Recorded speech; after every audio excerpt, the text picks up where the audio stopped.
listening to episode 123, part 1 of Laura's story, a son with congenital leukemia.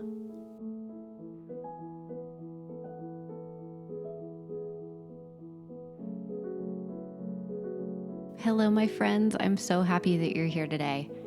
I had to turn this conversation into 2 episodes. Number 1, because the more time I get with Laura Weiss, the better my life is going to be. So really, this is just for me personally. She is hilarious. And it's probably like I went to college at Penn State in the middle of Pennsylvania. And so I have so many friends that are from the area that she's from, and it makes me miss them. And she just feels like home, and like we were out drinking margaritas together when we were talking. And that's just how easy she is to chat with. But her story, and she will tell you, is a crazy story, and one that she could have never anticipated ever happening. It was a diagnosis she didn't even know existed, and many of us don't, and the doctors had barely even seen. So this first part of our conversation is going to be basically leading up to her birth story, what the delivery was actually like, and then about the first 24 hours of her son's life. And yes, it needs an entire episode. So please listen, please share. What she has gone through is so important, and for other parents especially that are kind of felt like you're punched in the face with this information, you're going to want to hear Laura speak, because it's just like you're chatting with a friend. And I'm so honored to be able to share her story and Laura with the world. I'm so glad you're here. Let's get started. Before we jump into the episode, I wanted to let you guys know that if you are a parent, a child life specialist, or professional working with children, you're going to want the hospital or physician's office or urgent care that you take your kids to have the Child Life On-Call app. It is an evidence-based tool designed to empower children and families during medical experiences. And 100% of the child life specialists who have used this app believe that it can help with expanding child life's reach beyond the bedside. And 100% of child life specialists believe it helps parents feel more empowered in their child's care. Learn how to get the Child Life On-Call app for your facility or doctor's office by going to childlifeoncall.com/partners. For me, as soon as I heard one of your interviews, I can't remember which one it was, I was like, I think I'm ready to tell my story, and I think I want this to be the lady to interview me. Aww. Like, yeah, I feel like you're the chosen one. Oh, thank you so much for saying that. Oh, that makes my heart feel like this is, we just got to keep going and keep sharing stories. So thank you. Feel the calling, right? Feel the calling, absolutely. Well, why don't you just get us started and letting us know everything that is Laura and your family, and telling us a bit about you. Oh, well, first of all, thank you for having me and creating this space. This is so wonderful. I'm delighted to share. So, my husband, Jonathan, and I, we've been married for, almost 12 years. We have 3 beautiful, healthy, adorable children. Our son, Luke, who's now 8. Our daughter, Claire, who's 6. She is our middle bear. And then we have our son, Trey, who's now 3. Okay. Trey, named after being the 3rd child, like 3rd in line. I love that. And final. Third, just clarifying, there's a period at the end of our sentence, and it's Trey. Yes. Oh. 3rd and final, yes. His name is Trey Andrew. I picked his middle name, so he was named after my husband's best friend, Trey, who is Trey Sisson. That's his first and last name, Trey Sisson. And he is the 3rd Jonathan in line to his legacy. So his mom didn't name him Jonathan. His mom named him Trey. Cute. I love that. My John that I'm married to is a Jonathan. So we were like, let's see. I said, okay, you can pick Trey, because we didn't know if he was a boy or a girl. Yeah. So I said, okay, well, you can pick Trey as the boy's name, but I'm going to say that his middle name is Jonathan if it's a boy. And Trey was like, or John was like, no, that's literally Big Trey's full name. We can't do that. So I squeezed the middle name in there as Andrew. And Andrew actually means brave. And he is the bravest little boy I know on planet Earth. And on March 1st, we delivered a baby boy into this world named Trey Andrew, who was born with a rare leukemia. Very hard to believe still. We did not know this when I was pregnant, unbeknownst to the universe. We didn't know that something like this could ever happen. This isn't something that's screened for. This isn't something that's tested. This isn't something that's even thought about by OBGYNs, NICU doctors. Like no one even knows this, right? 1 in 5 million live births is the blaring statistic. Extremely rare. As rare as it possibly gets. And I had a very healthy pregnancy. All pregnancies are healthy. Delivered my other 2, no problem, no questions asked. I had diabetes throughout each of my pregnancies, but it was well managed and it was super under control. You know, I work in healthcare. I had this like wherewithal. I was like sort of my own advocate and part of my own care team, and I didn't mind speaking up and advocating for myself. And I would correct my sugars and give myself insulin, and none of this bothered me. It was like totally fine, right? So I had this like heightened risk pregnancy, but it was sort of like it was fine. Like it was all well managed and taken care of. I had my OBGYN who I loved and adored, and he knew the greatest thing about OBGYN is that when you are the patient and they know that you have everything under control. I had everything under control. I'd give him a document of my sugars and my tests and everything. He was like, Laura, you're like a dream patient. So this was all great, right? This was so great. And I was having a great pregnancy. But when you have diabetes, your waltz to the finish line, right, which is the delivery day, is very careful because it's this Goldilocks moment of like, there is a too soon, there is a too late. We got to get this delivery just right. Right.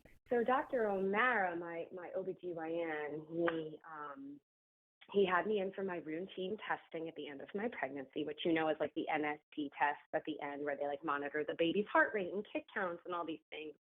I was going every Tuesday and Friday at the end of my pregnancy. And I went on Tuesday and he was like, you know what, Laura, this baby is completely fine. Like, but this baby's getting big. Like, supposed to, this is a completely normal test. You totally check out. Why don't I see you at the hospital on Friday morning? Go to the hospital, get your last scan.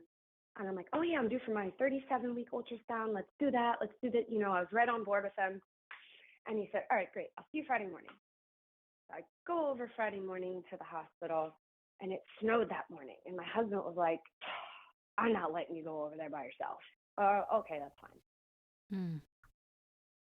So he drives me to the hospital. And our older son was with us, Luke, because he was in kindergarten at the time, and there was a 2-hour delay.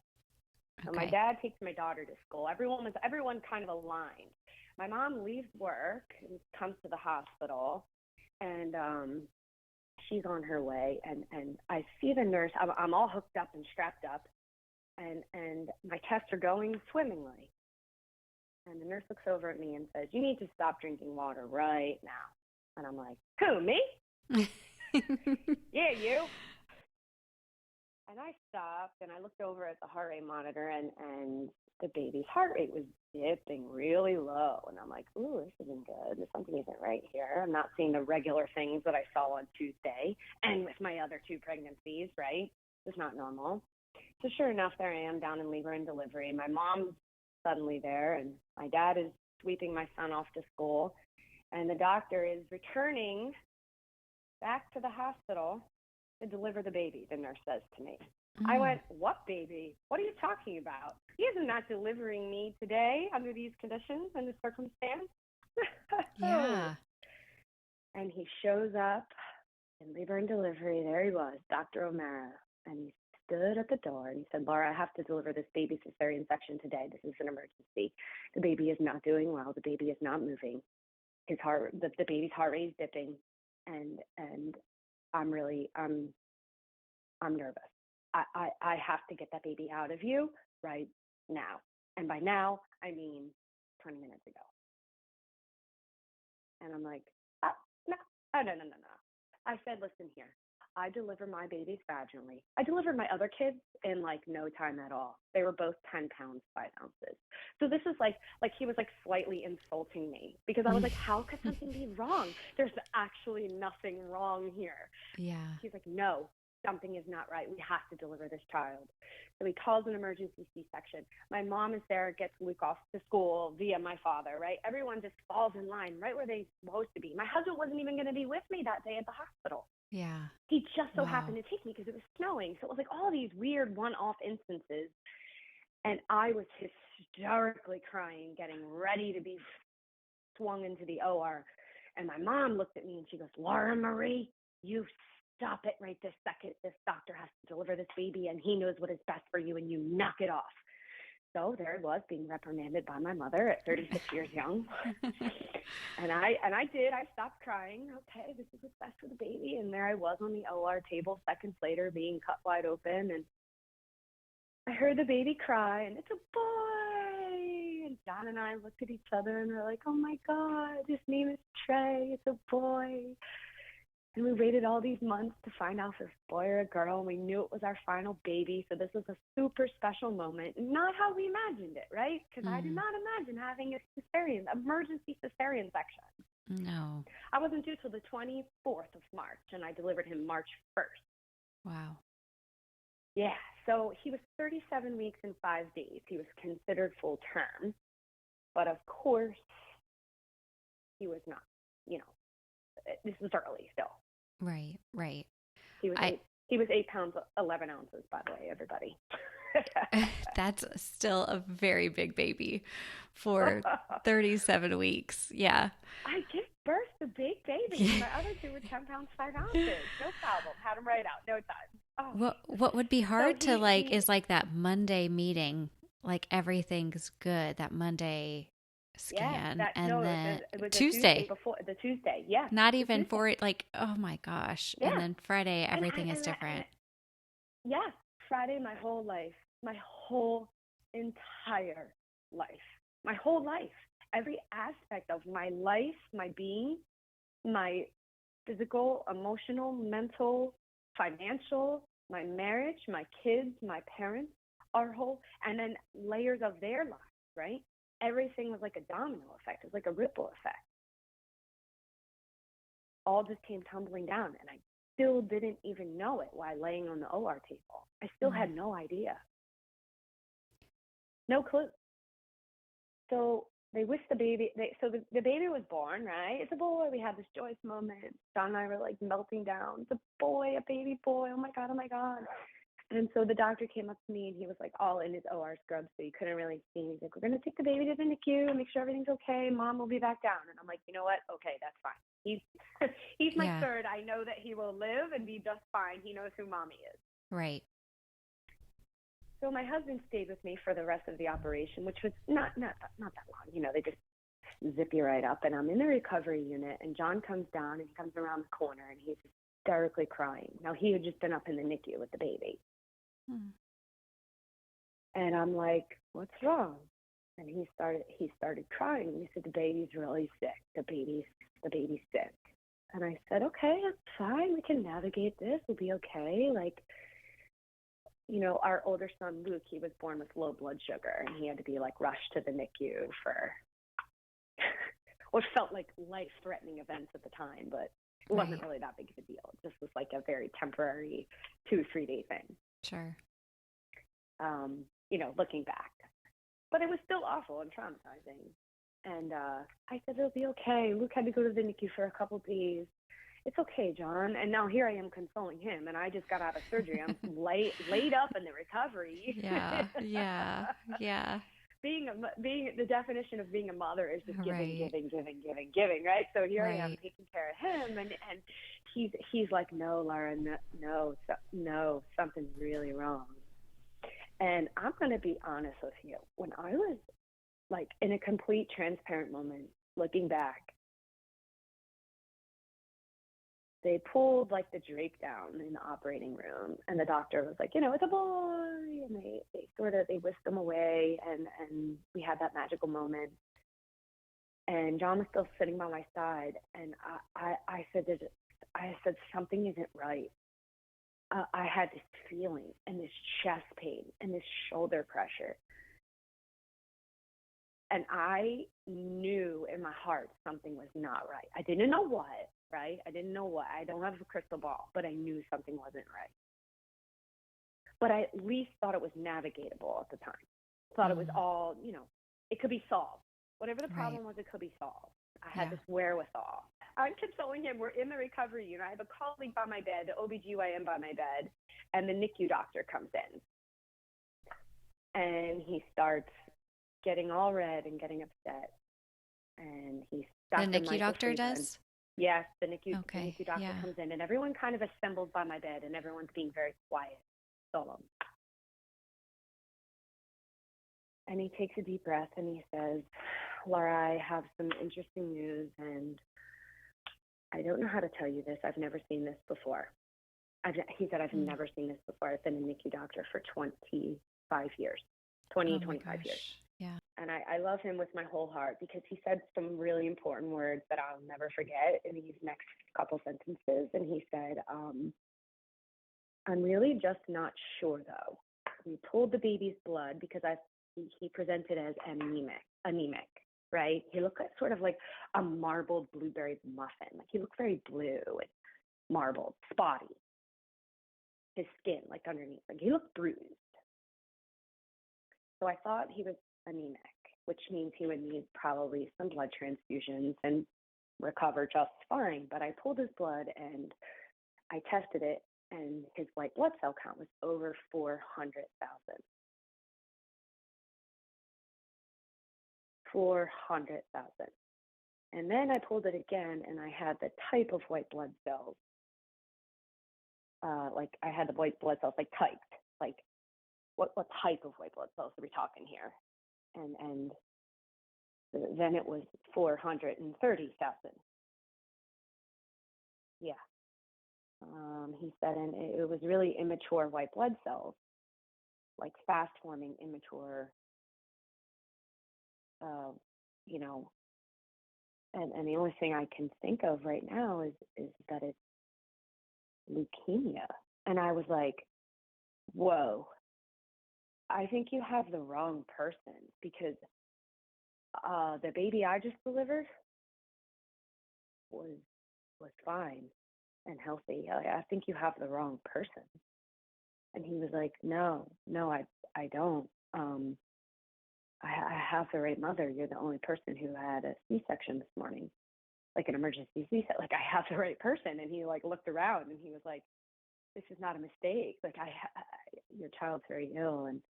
And the sentences he said to me that resonate the most was, I'm not sure, but I do know people who would be sure about this. And that's where we have to get him. We have to get him to a place where people know exactly what this is, and that's not here. Oh my gosh, that just gave me chill bumps. Yep, that's not here. That's not here. We're not here. But we are lucky enough to know that what we do know is somewhere where this can be known, and this is very rare. We have to get him there. And that's Children's Hospital Philadelphia, and we're going to get him there today. He said, I talked to a couple specialists already up on the phone, and we have to transport him there immediately. And I was like, what? Today? As in like now? And he was like, yep. I don't remember how we left it because I was in such shock. And I remember laying there, leveled, right? If you've ever had a C-section, you're like leveled on a stretcher. Like it's horrible. I couldn't even move my feet. You could have chopped my legs off. I wouldn't have known. Yeah. And he said to me those words. And I felt and saw a tsunami wave. A tsunami wave take my whole life. The wave just came over the stretcher, encompassed my whole life and everybody in my life. It encompassed their lives. Took them, swept them away, never to return. Never, not one normal day in my life beyond that moment, laying on that stretcher. Not one. So they were going to fly him to Children's Hospital that night, but the weather was too choppy, so they ambulanced him. Okay. Yeah. And he got to day 0. Wait, girlfriend, wait, it gets better. Day 0, my man T, he took it. 3 blood transfusions and started chemotherapy in like hour 12 of life. Wow. And there I was at Capitol Health Hopewell, laid up in the bed, C-section style. My mom had my other 2 kids, and John was down at Children's Hospital, giving permission to do blood exchanges, start chemotherapy, and donate his first round of blood, and advance him to any type of life support that he needed. He was born, it turns out he had leukostasis of his lungs. He was gravely ill. He was on he didn't go as far as having to be on an ECMO machine, if you know what that is. It's like, that's like pretty advanced life support, but he was like right under that on an oscillator machine. Wow. So we couldn't hold him for 26 days. Yeah, there he was, just struggling for his life. It was crazy. And I didn't see him, but I saw him before he left, but he was like in an incubator on a stretcher, and then they just kind of whisked him away. I'm just struggling to even formulate questions because I'm just trying to think about I hope what I'm not that was telling like. you too much all at once. No, not at all. This is just day 1. This is important, and this is worth telling. Yeah. There he was in it was like a little pizza box on top of a stretcher. And the transport nurse, who was so nice, he was such a nice dude. I saw him many, many, many months later in the hospital. Oh. And I saw him in the cafeteria, and he had like his Children's Hospital Philadelphia like flight transport suit on. Yeah. And it was a straight PTSD moment where I then saw him again in the cafeteria, and I was like, oh my God. I like had a moment where I'm like, he's taking my baby. Oh my God. But I looked at him square in the face, and I said to him, do you remember me? And he goes, yeah, I actually do. I go, I got real nervous. I go, I have a couple questions to clear up with you. And so I got really nervous and super rattled, which is very unlike me. And I go, did you go down 95 with the lights and the sirens on? He goes, yeah, we did actually. You did?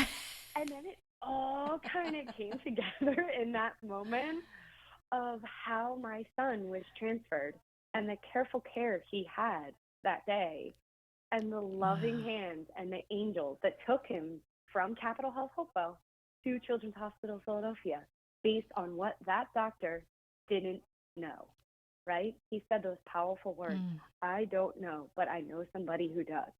And then those angels came, picked him up with the lights on and the sirens on, unbeknownst to me at the time.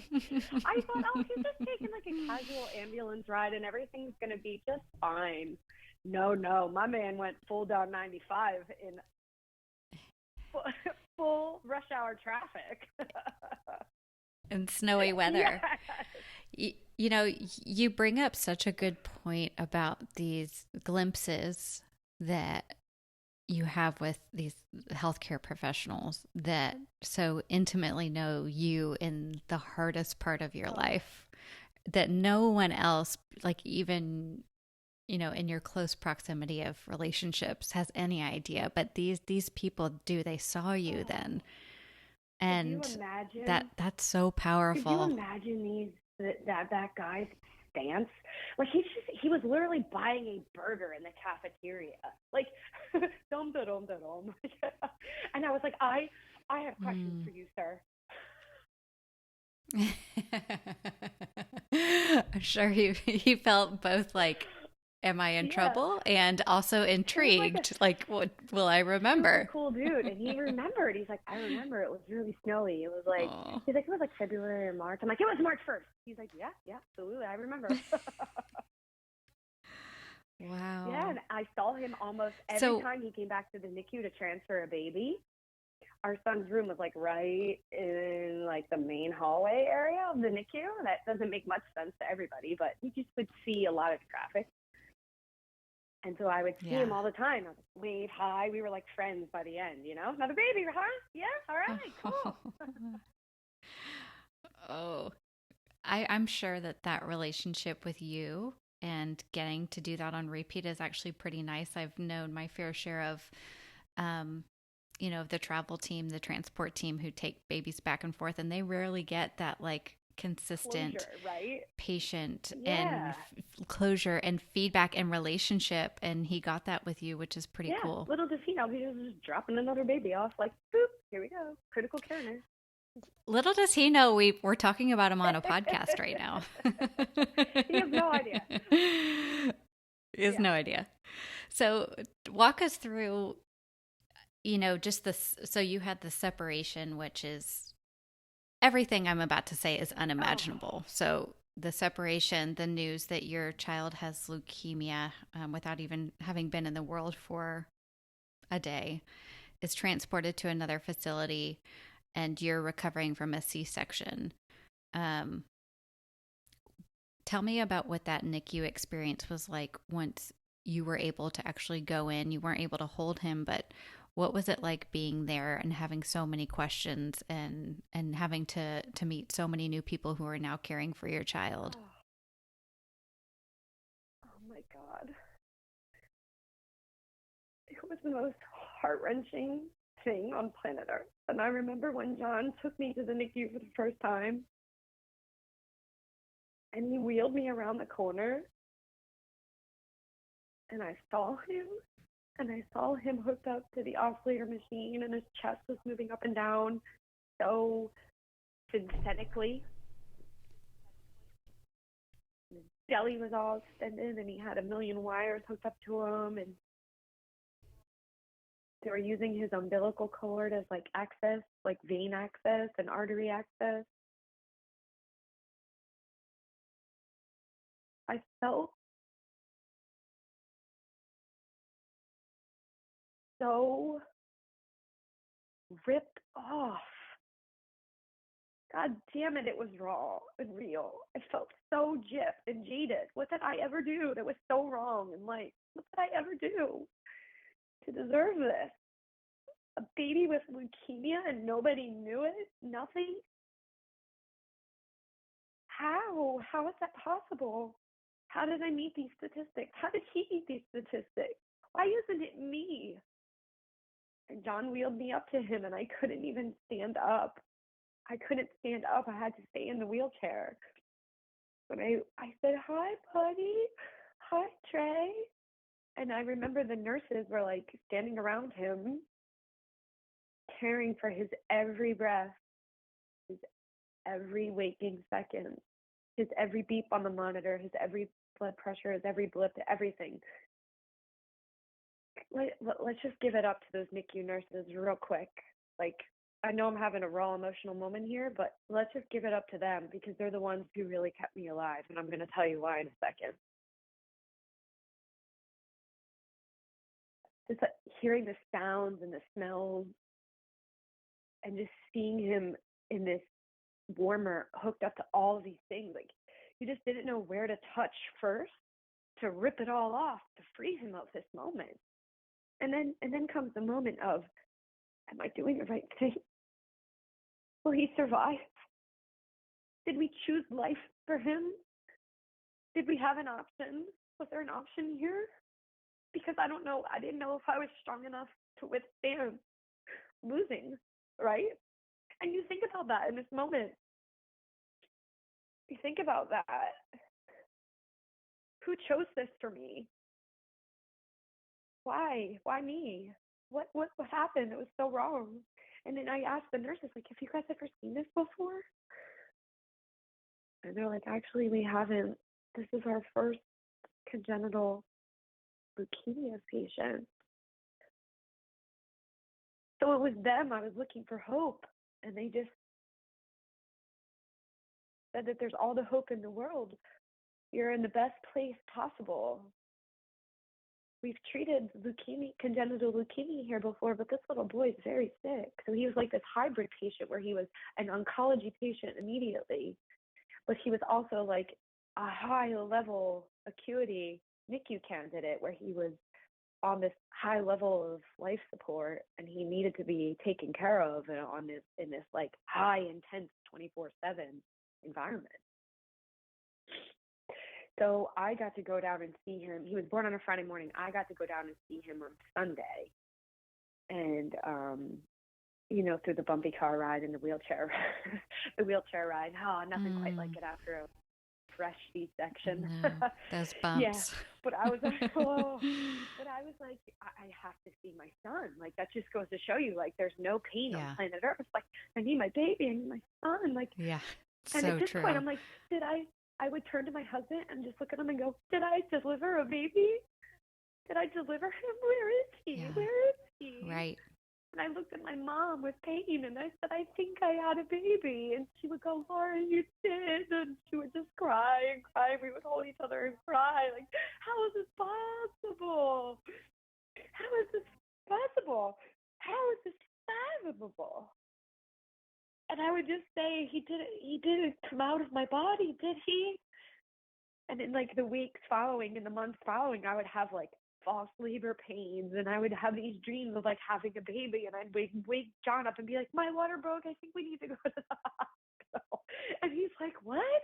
Like, and these things still happen, but I can cope with them a little bit better.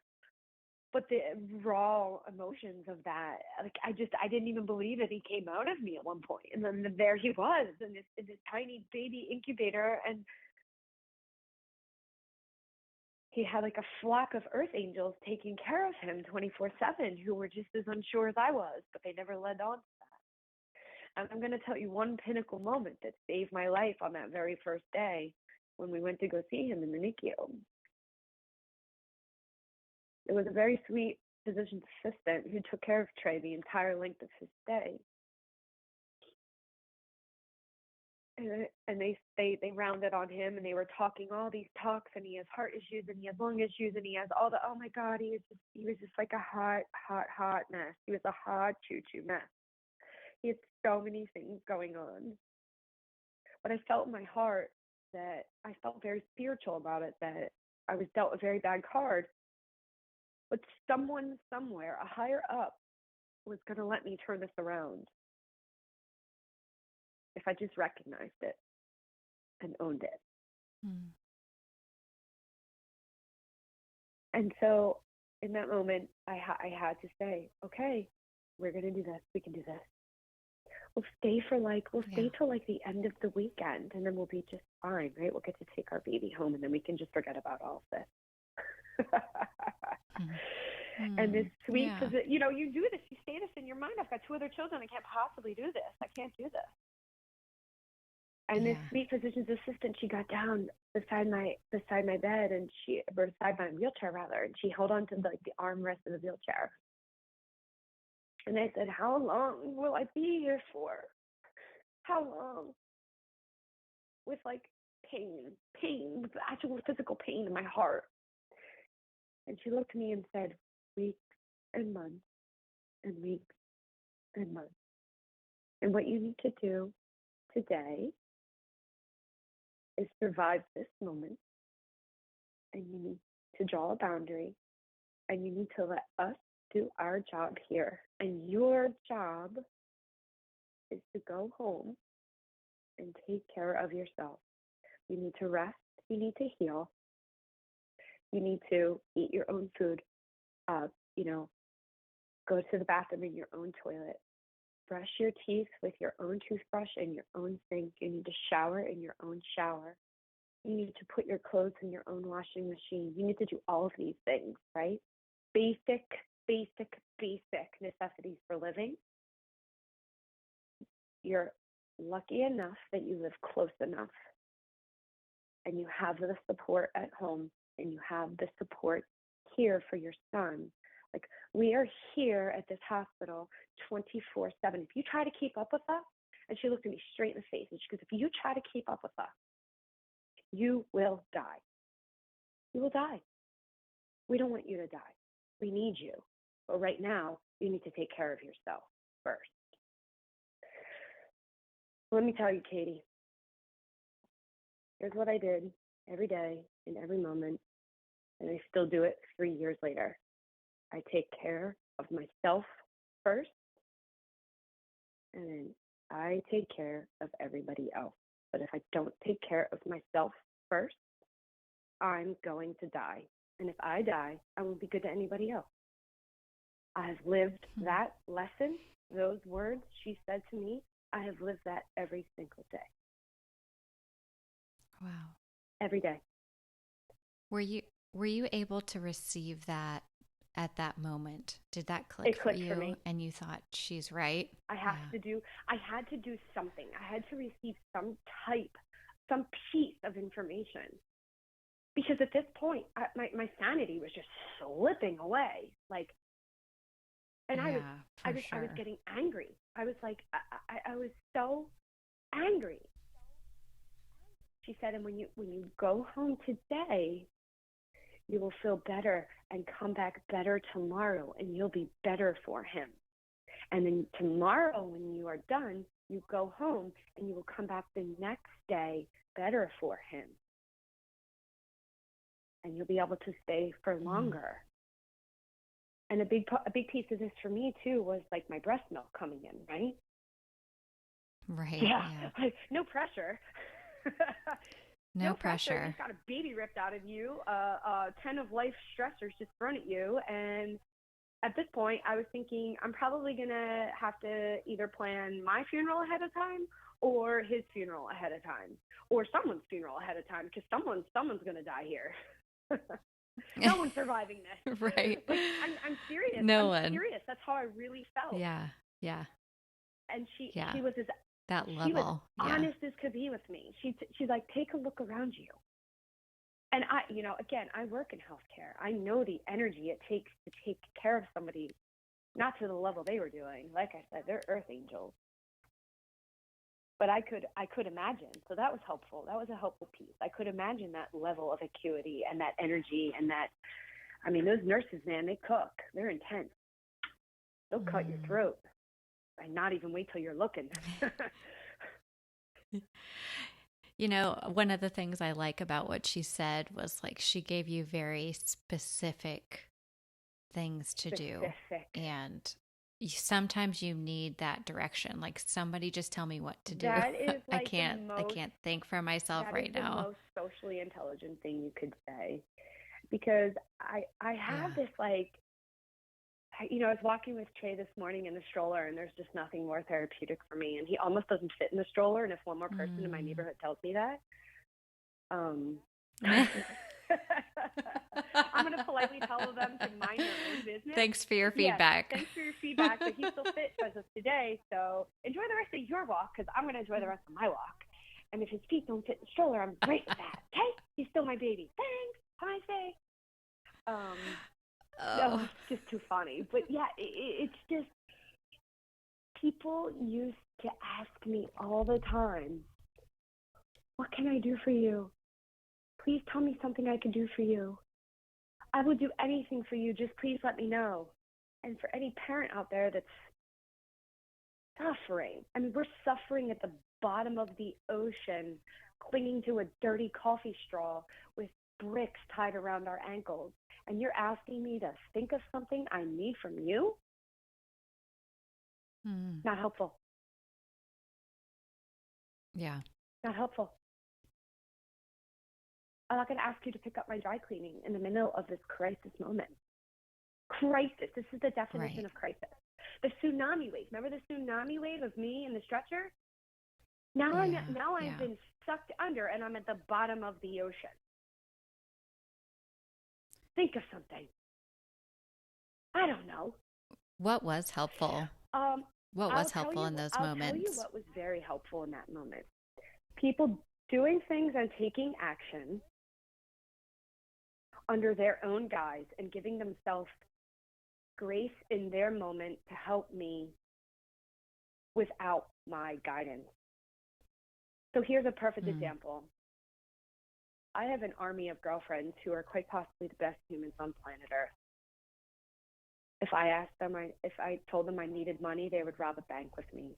If I told them I wanted they would. There's no question as to what are these are my best friends on planet Earth, and they know me and they know my soul. And I know a lot of people who reached out, who did the right thing, who didn't know me and know my soul, who just gave in a very unbridled way, and that was right too. Right. But the right thing to do and the right thing to always receive was just something that the person gave from their heart and gave themselves grace with.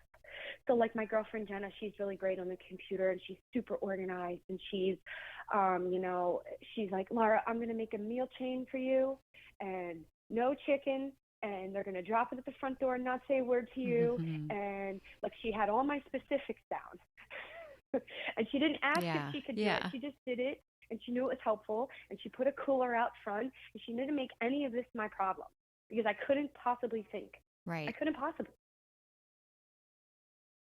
And Katie, it's really weird. I'm about to tell you too. I suffered from I lost my ability to write.